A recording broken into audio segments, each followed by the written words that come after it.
My absolute sincerest apologies. I hate these videos 1 of 2 and 2 of 2 more than you do. I promise you that. That goes to show you a little bit how cold it is. And of course, what we didn't talk about is this white stuff that we got as of this morning until now. I started that video off at 60% battery. I've got my other phone now. Yes, I have 2 iPhones, and it's not because I'm a fancy pants. I'm far from it. I've always kept them separated. Personal phone, work phone.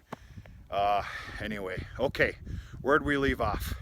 So we talked about the extreme west, the southwest, the wind blocker, the drift blocker for, we need to conduct business in here till almost the end of January if we are, by God, lucky. This will also, as I already think I said, prove some comfort to the beef herd that will be crowded around here all winter.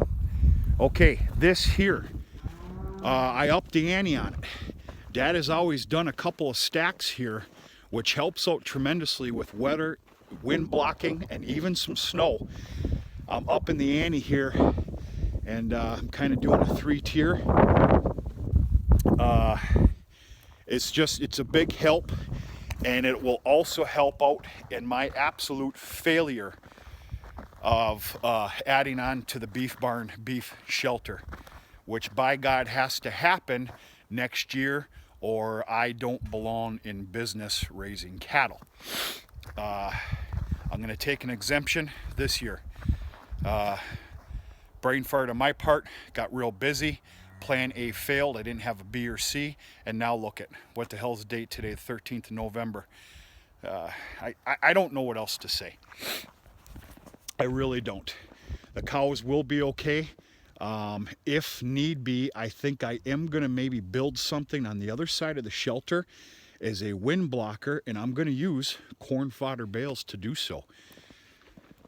Very impressed with the corn fodder, the way it baled up. It damn near made perfect bales to where you can do this. And I mean, I had to jostle some around a little bit for, with weight ratios and leans and stuff. But other than that, they came out damn near perfect. So that's the reason for the fort building. Roll your eyes if you want to. This is worth huge. I cannot explain it to you. Keep watching the videos and keep up with the channel if you wish to do so, and you will see what I'm talking about. All right, beef herd. Beef herd's doing good. In fact, all animals are doing good. Holstein heifers. We need to do a video on them sometime to come because you're not going to be seeing them in a very short amount of time to come. And it looks like we have one with a pretty good limp. Nope, never mind, false alarm. They just got their grain ration. They got their corn silage up on top of the hill and a fresh bale of hay. Beef herd here, they're doing pretty damn good. They got 2 bales of cattle candy here today, and they have a good amount of corn stalks to finish up, but that is my fault. I got a little heavy with the corn stalks, but whatever. They're doing real good. We're about to hear a lot of crying out here in about 2.5 to 3 weeks. Weaning is going to start, and it's going to be an absolute madhouse back here. Emphasis on the word madhouse. But it's the way it is every year. Pretty damn good day today. Pretty darn good day. I'm going to watch that. Got a lot accomplished. Lots of little stupid little odds and ends.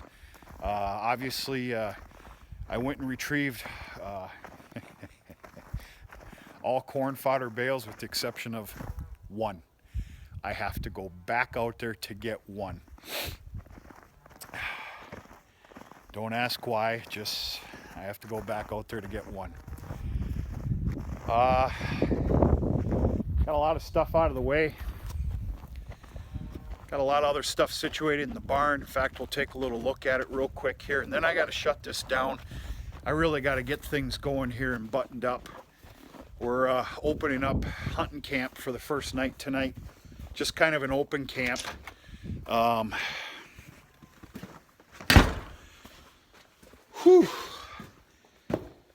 That's better.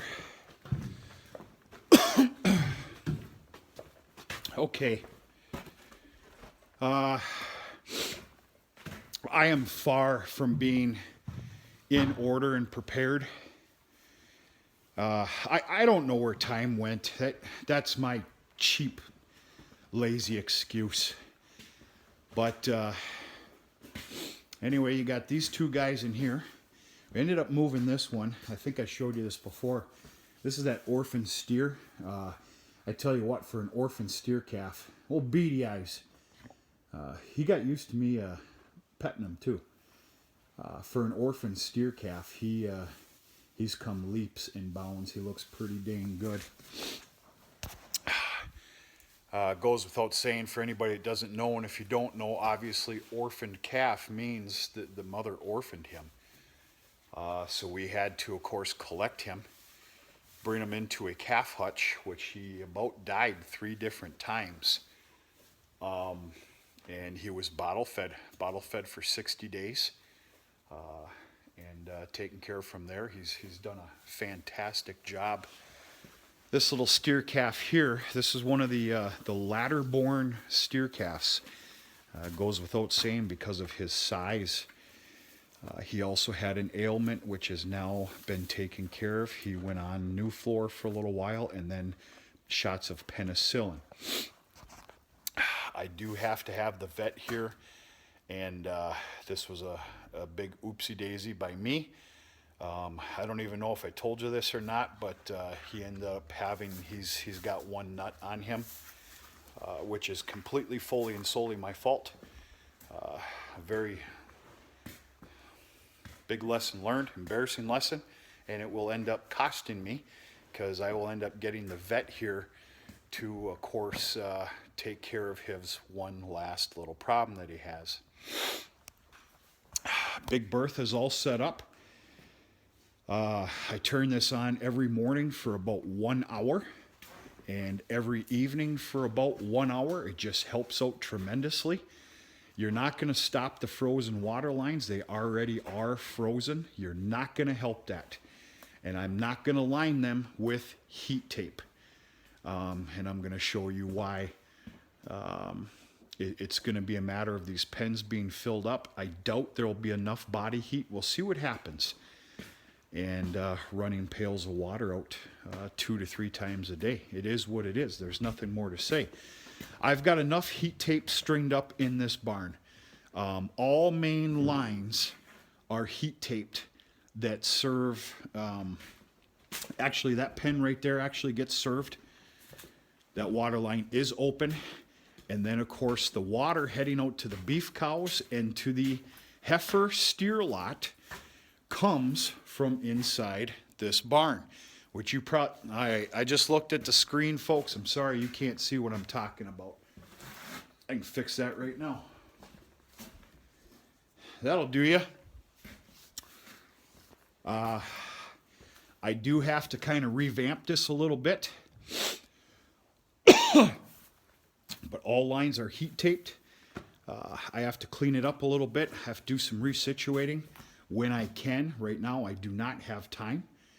But you know, the biggest concern here obviously is out to the automatic waters for each yard or lot, whatever you want to call them. They are taken care of. Last year it basically went off without a hitch.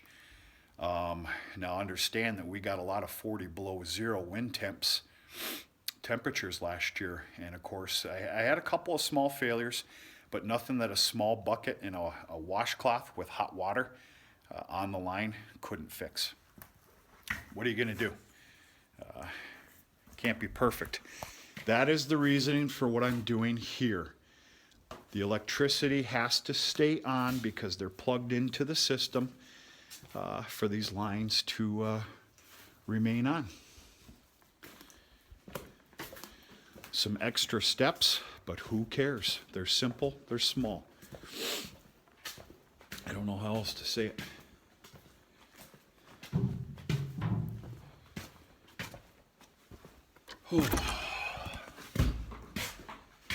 And of course this is, we call it the milk house because it was the old milk house. Right now, the temperatures, it is chilly, but they're not that bad to where we just got it on notch number 1, and it stays actually very, very comfortable in here. Once we get into the dead of winter and some god awful temperatures, we'll bump it up to a number 2.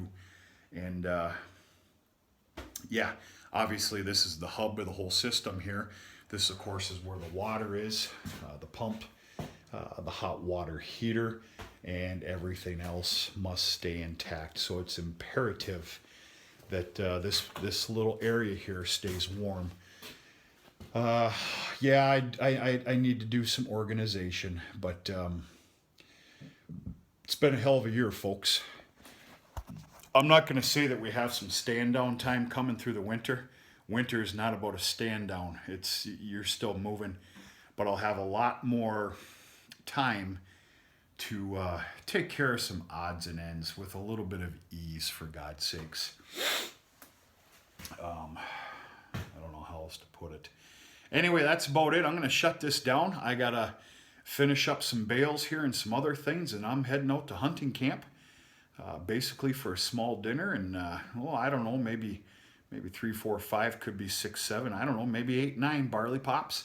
And, yeah, opener does not start until Friday, which means tomorrow night camp is open, and there'll be lots of visitors and camaraderie and old hunting stories and good food and cold beer and a hot fire. What more can you ask for? You're living the damn dream.